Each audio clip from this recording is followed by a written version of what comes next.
I pulled into my driveway after a brutal 12-hour nursing shift, my scrubs still smelling like disinfectant. The house was dark and silent, the way it had been since Mark died 6 months ago. But something felt wrong immediately. The garage door was open, not just unlocked, wide open. I walked inside, exhaustion forgotten, and stopped cold. The garage was completely empty. All 6 of Mark's vintage cars, his pride and joy, his lifetime collection, were gone. Every single one. The 1967 Mustang, the 1972 Corvette, the 1955 Thunderbird, the 1969 Camaro, the 1963 Porsche, the 1970 Dodge Challenger. All of them vanished. On Mark's old workbench sat a single folded note. My hands shook as I picked it up and read the message written in Donna's distinctive handwriting. They belong to family, not to you. My mother-in-law. I ran into the house, heart pounding. Found Donna sitting at my kitchen table, calmly sipping tea like she owned the place. "What did you do?" I demanded. She looked up, completely composed. Her smile was cold. "You should be thanking me, Erin. I finally did what Mark would have wanted." "Where are the cars?" My voice was shaking. Donna set down her teacup with deliberate precision. "I sold them to real collectors. People who actually appreciate their worth. You had no right. Those were Mark's. Mark's cars belonged to his family, not to some woman who barely knew him 5 years." Her voice was ice. "I raised him. I know what he would have wanted. He left them to me. In his will. A will you probably influenced." She stood, smoothing her skirt. "Mark wasn't thinking clearly at the end. Cancer does that. But I've corrected his mistake." Pulled out my phone. "I'm calling the police." Donna actually laughed. "Go ahead. You can't report them stolen. They were never yours to begin with." The smugness in her voice made my blood boil. But I didn't call the police. Instead, I walked out of that house, got in my car, and drove away before I did something I'd regret. My phone was already in my hand. But I wasn't calling the police. I was calling someone else. 3 days earlier, I'd overheard something that had saved me. Donna had been at my house. She still had a key Mark had given her years ago, talking on her phone in the garage. I'd been coming down the stairs when I heard her voice. "Yes, the buyers are coming this week. I've already confirmed 6 interested parties." I'd frozen on the stairs, listening. She won't know until it's done. By the time she gets home from work, they'll be gone. That night, I'd gone through all of Mark's car documents. The titles, the registration papers, the insurance policies. Everything was in my name. Mark had transferred them before he died, wanting to make sure I was protected. But one document looked wrong. A signature on a transfer form I'd never seen before. My signature. Except I'd never signed it. Donna had forged it. Terrified of what she might do, I'd contacted our insurance company the next morning. "I need to report my late husband's car collection as stolen," I'd told the agent. "Stolen? Do you have evidence?" "I have reason to believe someone is planning to sell them without my authorization. I'm the legal owner." The agent had paused. "We'll open a confidential case. We're flagging the Vints across the state. If anyone tries to register or sell those vehicles, we'll know." Back in the present, I sat in my car outside a 24-hour diner, hands still shaking. I'd lost Mark. Lost the love of my life to cancer that ate him alive over 18 brutal months. And now his mother was stealing the only tangible pieces of him I had left. But I wouldn't let grief silence me this time. Not like I had during the funeral, when Donna had controlled every decision. Not like I had when she'd boxed up Mark's clothes before I was ready. This time I'd fight back. I pulled out a fresh notebook and wrote across the top, "Donna Walsh investigation." Then I started documenting everything. Timeline. The overheard conversation. The forged signature. The insurance report. Every detail that might matter. My phone buzzed with a voicemail. Unknown number. "Ms. Walsh. This is Timothy Bradford. I purchased a 1967 Mustang from Donna Walsh earlier today. I'm calling to confirm the authenticity of some paperwork. Could you call me back? One of the buyers. Looking to verify what he'd bought. I saved the voicemail and called him back immediately.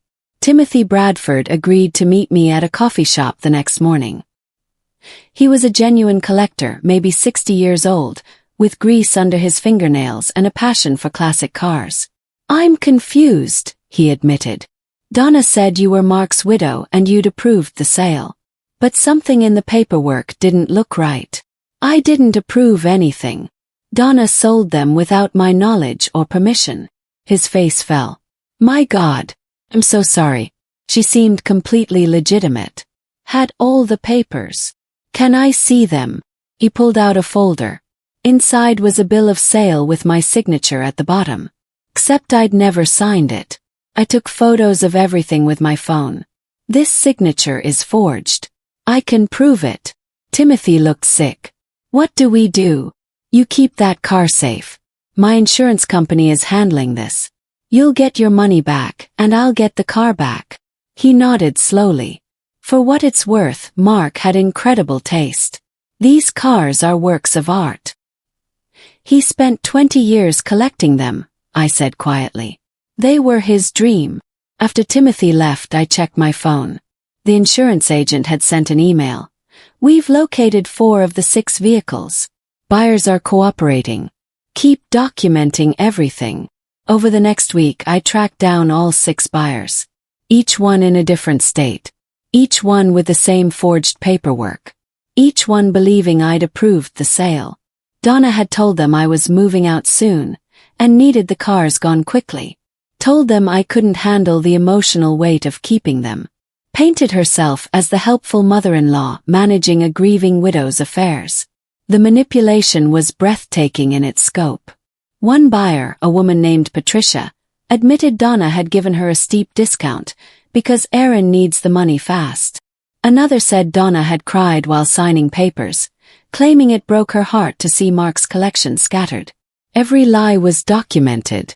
Every conversation recorded. Every piece of paperwork photographed. Then I found something that changed everything. In Mark's old toolbox, the one I'd been too heartbroken to open, I discovered a hidden envelope. Inside was a document I'd never seen before. Power of attorney form. With my signature. Giving Donna full legal authority to sell Mark's assets. Completely forged. I took the fake power of attorney to a lawyer my friend had recommended. His name was James Kowalski, and he specialized in estate fraud. This is good, he said after reviewing everything. Not good that it happened, but good that you have evidence. If you can prove she profited from this, it becomes felony theft. What do I do? Stay calm. Keep building evidence. Let the insurance company do their investigation. Don't confront Donna directly. Let her think she's gotten away with it. Why? Because people get sloppy when they think they've won. She'll say something. Do something. And when she does, we'll have her. That night Donna called. Her voice was smug, satisfied. Aaron, I wanted to let you know, I've spoken to your lawyer friend. He knows you don't have a case.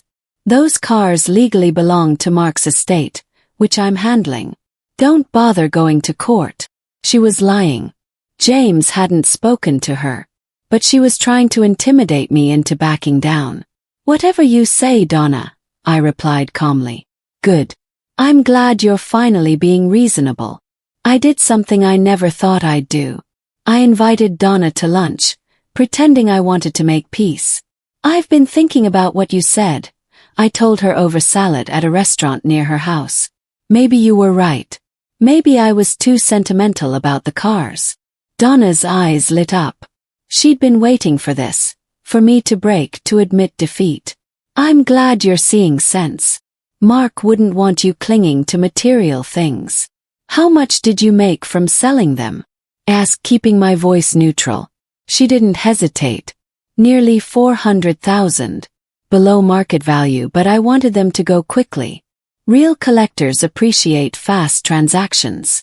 My phone sat on the table between us, recording everything. That's a lot of money. It's what they were worth. What Mark invested in them over the years. She sipped her wine. You're too sentimental to understand business, Erin. But these things require practical decisions. Then she said the words that sealed her fate. I used Mark's estate funds for the transfer fees and paperwork. He'd be proud of how efficiently I handled this. My smile froze. She just admitted to accessing Mark's estate account without authorization. I went straight to the bank after lunch. Mark's estate account was supposed to be frozen pending probate. I was the executor, the only person authorized to access it. The bank manager pulled up the account history. Sure enough, there were 3 unauthorized withdrawals. $15,000 total. All made by Donna. How is this possible? Yes. Someone presented documents claiming authority over the account. We verified the signatures. He stopped, looking closer at the screen. Wait. These signatures don't match our original records. More forgeries. Can you print everything? Every transaction, every document used to authorize access? He did. And at the bottom of one form was a name I recognized. Mark's cousin Vince. Vince had co-signed the unauthorized access. Had helped Donna steal from Mark's estate. The betrayal cut deeper than I'd imagined. Not just Donna, but family members who'd sat at Mark's funeral, who'd hugged me and promised to help however they could. The bank manager cleared his throat. Ms. Walsh, I'm obligated to report this to our fraud department. Please do, I said. Report everything. Vince ran an auto repair shop on the edge of town. I drove there the next morning, rehearsing what I'd say. He was under a car when I walked in. His legs sticking out from beneath a Honda. When he rolled out and saw me, his face went pale. Erin. What brings you by? I need to ask you about the estate paperwork you signed. He stood quickly, wiping his hands on a rag. I don't know what you're talking about. The bank has your signature, Vince. On documents giving Donna access to Mark's account. He looked toward the office, then back at me. His nervous energy was obvious. She said it was legal. Said you'd approved it but couldn't come to the bank yourself. I never approved anything. She forged my signature. The color drained from his face completely. Oh God. She told me. She said she was helping you manage things while you grieved. Did she pay you? His silence was answer enough. Vince, I need you to tell me everything. Every document you helped with. Every car you helped move. All of it. I can't. She'll what? She's already committed fraud. If you helped her, you're an accomplice. But if you cooperate now, you might avoid charges. Vince cracked. Sent me texts with shipping receipts, transfer documents, even photos of the cars being loaded onto transport trucks. Everything I needed to prove the chain of custody. I forwarded it all to my insurance investigator immediately. Her response came within an hour. We're escalating this. Federal fraud investigation. Keep quiet about everything you're finding. Let us handle it from here. But Donna was getting suspicious. My sudden acceptance at lunch had made her wary. She started calling more frequently, dropping by unannounced, asking questions about what I'd been doing, who I'd been talking to. The family began taking sides. Some relatives believed Donna's version, that I was an ungrateful widow trying to profit from Mark's death. Others stayed silent, unwilling to get involved. Neighbors whispered when I walked by. I heard fragments of conversations. Causing trouble. Can't let go. Family drama. Kept my head down. Documented everything. Responded to nothing. Then my lawyer called. Erin, something's about to happen. The insurance company is filing a joint claim with the state attorney's office. Donna's going to get a very unpleasant surprise. The official letter arrived at Donna's house on a Tuesday morning. I know because she called me immediately. Her voice shaking with rage. What did you do? The insurance company is investigating. They're threatening to file charges. I reported the cars stolen. Because they were. You little, she stopped, breathing hard. You reported them stolen after I already sold them? Are you insane? I reported them 3 days before you sold them. The moment I realized what you were planning. The silence on the other end was absolute. Then, you set me up. I protected what was mine. She hung up. 30 minutes later, she was at my door, pounding hard enough to rattle the frame. When I opened it, her face was twisted with fury. You're going to fix this. Call them back. Tell them it was a mistake. It wasn't a mistake. You stole my property and sold it for profit. Those cars belonged to Mark, my son. And Mark left them to me, in his will, which you chose to ignore.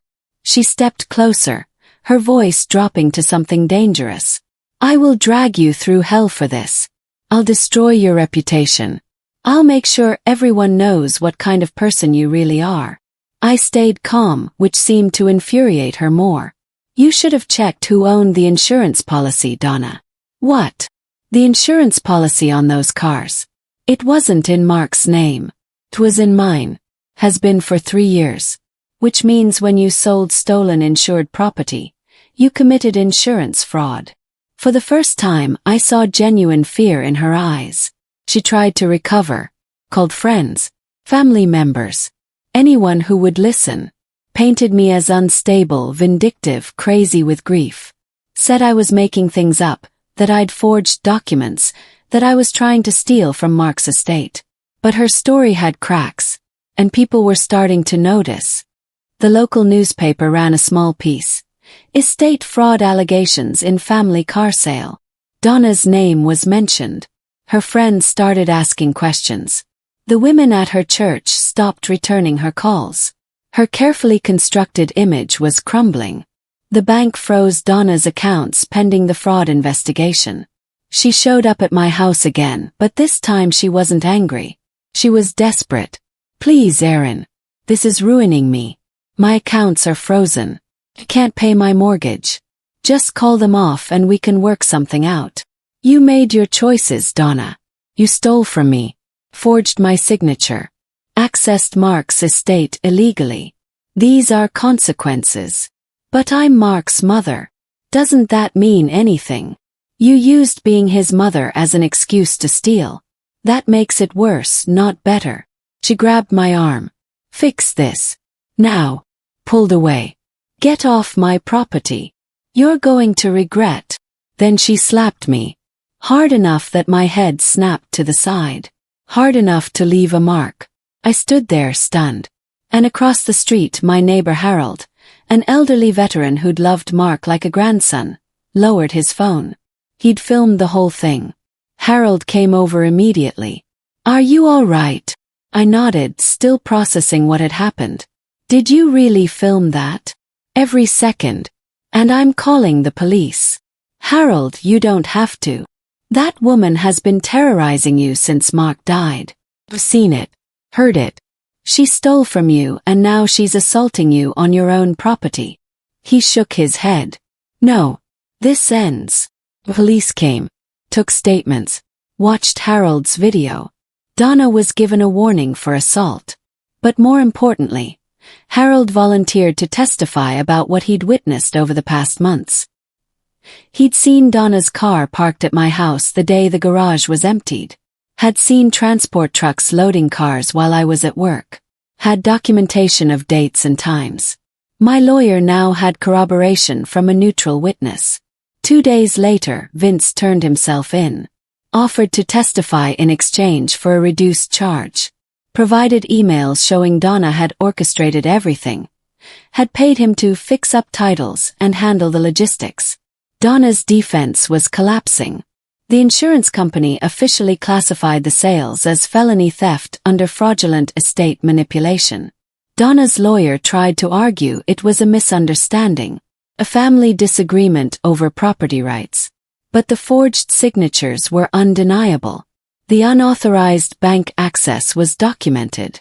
Vince's testimony was damning. Donna received a court summons. Then a subpoena for all her bank records. She tried one last desperate move. Called a family meeting. gathered relatives and made an emotional speech about how I was tearing the family apart. How Mark would be ashamed of me. How I cared more about money than his memory. Some people believed her. But more didn't. Mark's best friend stood up in the middle of her speech. Donna, I was there when Mark updated his will. He specifically wanted Erin to have those cars. Said she understood what they meant to him. Said you'd try to take them because you've always treated his things like your property. Donna's face went red. That's a lie. I have the paperwork. Mark made me a witness. Want me to show everyone. The room went silent. Donna left without another word. Desperate and cornered, Donna launched a smear campaign. Started spreading rumors that I'd forged Mark's will. That I'd manipulated him while he was sick. That I was milking his death for money. Co-workers at the hospital started asking me questions. Is it true you're suing your mother-in-law? Did you really forge documents? The whispers followed me through the halls. I nearly broke.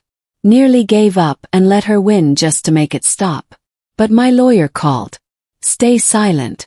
Don't defend yourself on social media. Don't engage with anyone spreading rumors. The truth is on your side. Let the facts speak. Then Donna made a critical error. She leaked a document to several people. An email supposedly from me to Vince, discussing how to make this look legal. Except I'd never sent that email. Never written those words.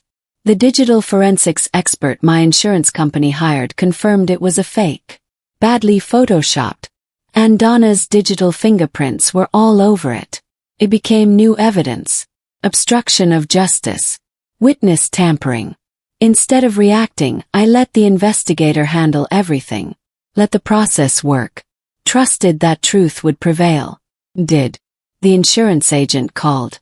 We're going to recover the cars. 2 have already been seized from buyers. The buyers are getting full refunds. We're tracking down the remaining 4. Then, one ordinary Tuesday afternoon, I came home to see a flatbed truck in my driveway. On it sat Mark's 1967 Mustang. Cherry red. Pristine condition. Exactly as he'd left it. I stood on my porch and cried. Not from grief. From relief. From vindication. From the knowledge that piece by piece, what had been stolen was coming back. The tow truck driver approached cautiously. Ms. Walsh, I'm supposed to deliver this to you. Where would you like it? The garage, I whispered. Please. Put it in the garage. Over the next 2 weeks, 3 more cars came back. Corvette. The Camaro. The Thunderbird. Each one returned to my garage felt like a piece of Mark coming home. The local news covered the story. Widow recovers late husband's stolen cars in family fraud case. Donna's face flashed on screen. The reporter detailed the fraud charges. The forged documents. The insurance investigation. Her reputation was destroyed completely. The woman who'd been a pillar of the community, who'd chaired charity events and hosted fundraisers, was now known as the mother-in-law who stole from her dead son's widow. Friends cut ties. Her church asked her to step down from the board. The country club quietly suggested she not renew her membership. I never spoke to reporters. Never commented publicly. Let the facts speak for themselves. But Donna left me a voicemail. Her voice was poison. You think you've won. You think you can humiliate me and get away with it. You'll regret this. I promise you that. He saved it. Added it to the evidence file. The court date arrived. I sat in the gallery while Donna's attorney tried to paint her as a grieving mother who'd made an error in judgment. Who'd been trying to preserve her son's legacy. Who'd acted out of love, not malice. Then my lawyer played the recording from our lunch. Donna's voice filled the courtroom. I used Mark's estate funds for the transfer fees and paperwork. He'd be proud of how efficiently I handled this. Her face went white as she heard her own words. Heard herself admitting to unauthorized access. To taking money that wasn't hers. The prosecutor presented the forged signatures. 6 different documents. All with my signature. All proven to be fake. Showed the bank records. The unauthorized withdrawals. The money trail from the car sales. Played Harold's video of Donna slapping me. Read Vince's testimony about being paid to falsify documents. The evidence was overwhelming. Donna's attorney tried to object, tried to claim entrapment, but every piece of evidence was legally obtained. Every recording was legal, every witness credible. When Donna took the stand, she crumbled, tried to play victim, claimed she'd been confused, grieving, not thinking clearly. But the prosecutor was relentless. You had 6 buyers lined up in different states. You forged multiple documents. You accessed bank accounts illegally. You paid your cousin to help transport stolen vehicles. Which part of this suggests confusion? I was trying to protect Mark's legacy by selling it for $400,000. For your own profit. He would have wanted family to have. Mark left a will specifically giving those cars to his wife. Did you respect his wishes? Silence. Did you? No, she whispered. At one point, Donna screamed at me from the stand. She set me up. She knew what I was planning, and instead of stopping me, she let me do it just so she could destroy me. The judge ordered her to sit down and be quiet. I did it for Mark, Donna sobbed. Everything I did was for my son. But the jury saw through it, saw the careful planning, the deliberate fraud, the calculated theft. The verdict came quickly. Guilty on all counts. Fraud, forgery, unauthorized access to estate funds, obstruction of justice. The judge was harsh. You betrayed your daughter-in-law during the most difficult time of her life. You stole property that belonged to her legally and emotionally. You forged documents, lied to authorities, and attempted to profit from your son's death. Donna's assets were ordered liquidated to pay restitution. Her accounts, her property, everything. I was awarded full legal control of Mark's estate, plus damages for emotional distress. As they led her out, Donna looked at me one last time. Her eyes were empty, broken. I did it for Mark, she muttered. He'd understand. He'd forgive me. But Mark was gone. And she'd destroyed what little remained of his legacy with her greed. 6 months later, I learned Donna's house was being repossessed. The house Mark had grown up in. The house she'd lived in for 40 years. Was going to auction. I did something I never planned to do. Through a third-party buyer I purchased it. Not out of spite. Not for revenge. But because that house held Mark's childhood. His memories. And I couldn't stand the thought of strangers owning it. When the sale completed, I walked through the empty rooms. Stood in Mark's childhood bedroom. Touched the pencil marks on the doorframe where his height had been measured year after year. Now we're even, I whispered to the empty house. I didn't plan to live there. Didn't want to. But I'd make sure it was sold to someone who would love it. Someone who would appreciate its history. Donna would never know I'd bought it. Never know I'd saved the one thing she'd valued more than anything. It was better that way. 1 year after Mark's death, I stood at his grave. The morning was quiet, peaceful. I'd brought something with me. A small key on a chain. The key to the Mustang. His favorite. I hung it on the headstone carefully. They're home, I whispered. All 6 of them. Back in the garage where they belong. The grief was still there. Would always be there. But it was softer now. Less sharp. I'd found peace. Not through vengeance but through justice. Not by destroying Donna, but by reclaiming what Mark had wanted me to have. My phone buzzed. Email from the insurance company. Subject. Final settlement. Inside was notice of one last check. Additional damages for the emotional distress of the theft. Enough to cover a year's worth of mortgage payments. Smiled. Mark had always said insurance was important. Protect what matters, he'd told me. I'd protected what mattered. And now, finally, I could heal. 6 months later, I stood in front of a new building. The sign above the door read, Walsh Heritage Motors, Vintage Car Restoration. I'd used the settlement money to open a workshop in Mark's name. A place where vintage cars could be restored with care and passion. where the art of automotive craftsmanship could be preserved. We employed at-risk teens, taught them skills, gave them purpose. Exactly the kind of thing Mark would have loved.